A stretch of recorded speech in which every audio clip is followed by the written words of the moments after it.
دودوجان توولویف، ژورنالیست و سیاستمدار مخالف تاجیک که در شهر برلین پایتخت آلمان به سر میبرد، روز 23 دکبر سال 2023 در صفحه‌اش در فیسبوک درباره از زندان‌های خوجند و دوشنبه آزاد شدن بیش از 50 محبوس زاده ولایت مختار کوهستان بدخشان خبر داد.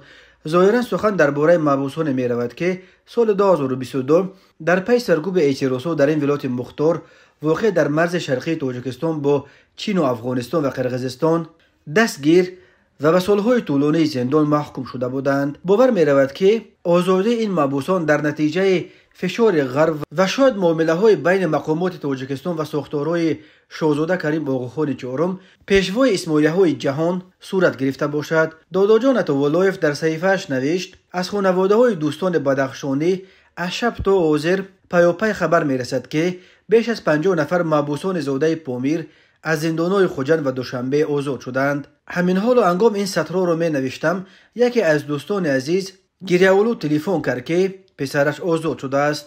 به آنهایی که به آزادی رسیدند این مژده را مبارکباد میگویم. مقامات رسما درباره خبر رهایی یکباره بیش از 50 محبوس زاده بدخشان و انگیزه های چنین تصمیم تا حال یگان شرح ندادند. منابع دیگر غیر رسمی نیز تا کنون این را تصدیق نکردند.